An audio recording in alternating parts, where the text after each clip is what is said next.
Hi friends, welcome back to my channel. Today I'm going to show you how to draw Mahendra Singh Dhoni. In this video I will show you how to draw outlines for this portrait, and let's get started. For this drawing I'm going to use this 0.5 lead pencil with HB leads. So let's get started. Usually first I will draw a rough small outline or a structure of the portrait in the corner of the page, or you can try it or draw it in any other paper. This is it, you can see it.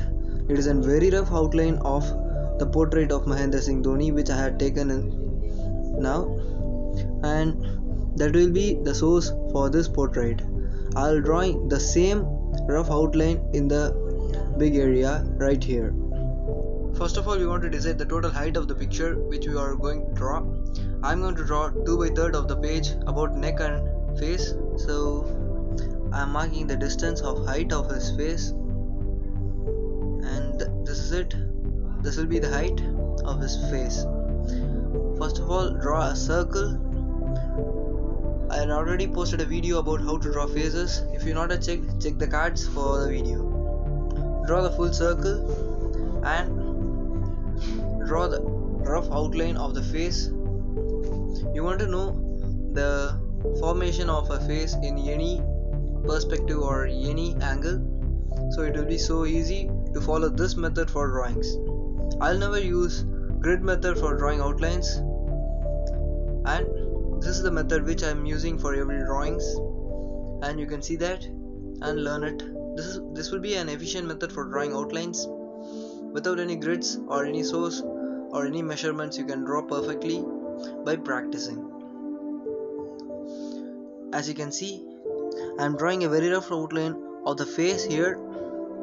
You want to very clear with the angle, because later we will add lot of details and erase the background lines, so we could get the realistic or the perfect outline very easily. I am drawing the eye line here, right here, and then the nose line, and then the mouth line. You want to draw 3 lines. So I had already said all these things in the previous video which I had made on how to draw a face. If you not checked, just check the playlist or the cards. You can see that. For your reference, I am writing in the right side.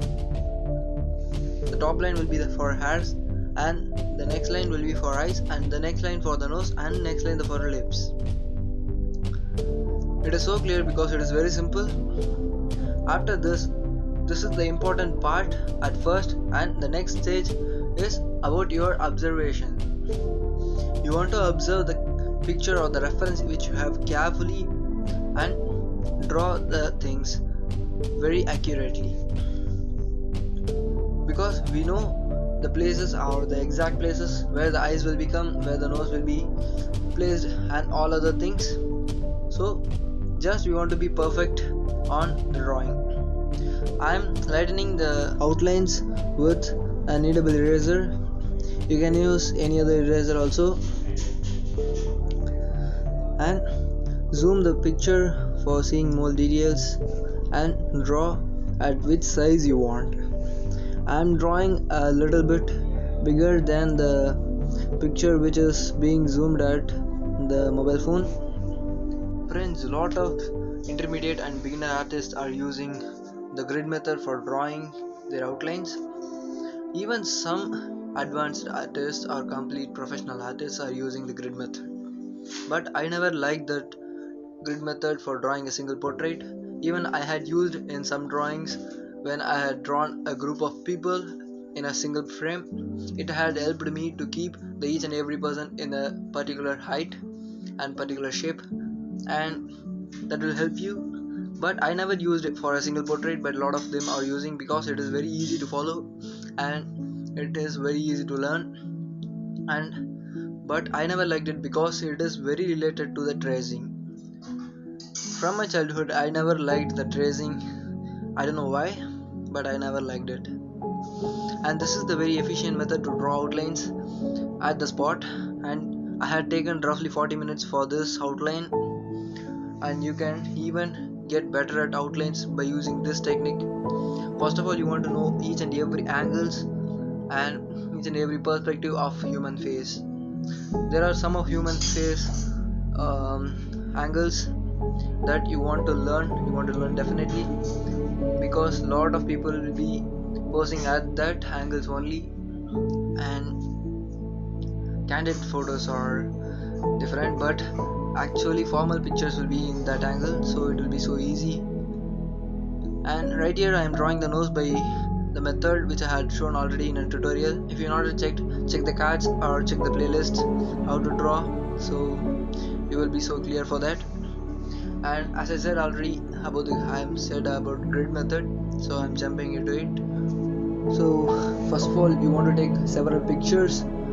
Don't draw it fully or completely, it's never going to help you in a single drawing, but draw a lot of pictures, roughly the outlines alone. It will help you a lot to train in your outlines.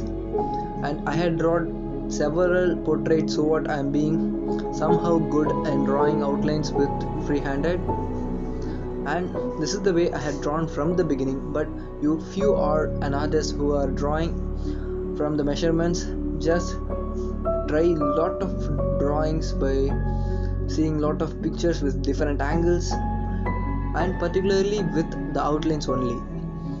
But lot of us are thinking that the shading is very important and the shading technique is very important to drawing, and we want to learn lot of shading techniques and we want to be perfect in shadings and blah blah blah. But literally not like that. We want to be very perfect in our outlines, because if you are not good at outlines, even though you are very good at shading, your art will look like a caricature. None of the realistic artists will wish their art to be a caricature. So if you want to be a realistic artist, just practice the outlines. Later you could generate your own ideas or your own skills and your own techniques to draw the skin texture or any other shading technique by seeing others. Before that, you want to be perfect in your outline techniques. Here I am just marking the ear length by comparing to the nose length. Usually the ears will be in the same distance between the eyes and the nose, so just keep it in mind. These are very simple things to remember, but you want to remember when you are drawing. You can see that I am drawing the outlines by developing the details, but this is very easy because I am just developing the details from the rough outline. I am erasing the rough outline after I had been drawn the perfect outline, and by this way you can get easily the perfect outlines. Friends, I know some of you will be feeling disgusting because of my voice, because you are hearing for a long time, but this is very important and I wanted to deliver all these things for you, and I wanted to say all these things about the importance of outlines here. A lot of you will be diverting your learnings to any other things by saying a lot, but I wanted to divert you again to the main and important way of drawing. And here we go, and I am just drawing the neck. Hereafter I am not going to draw with the zoom or any other picture. I am just drawing each and everything by seeing it, because if we have the rough outline or the perfect outline of the face there, we can just compare the eyes or nose or any other parts by for the dress or the body, and we can draw easily. Friends, I am saying it because lot of you will felt that the drawing of an dress will not be so tough for anyone, but shading and dress for realistic manner is quite tough. But even though drawing an outline for a dress is very easy for anyone who is just doing drawings for some time. Here we go, friends, the outline is completed and we are at the end now. We are just completing this art, and I had used hatching for showing the depth in the drawing. Usually I will use hatching and cross hatching while drawing outlines, and here is it. Friends, if you are new to this channel, please subscribe and join with my lovely YouTube family, and I'm having a lot of videos like this in the playlist, check it out. And Thanks for watching, friends. See you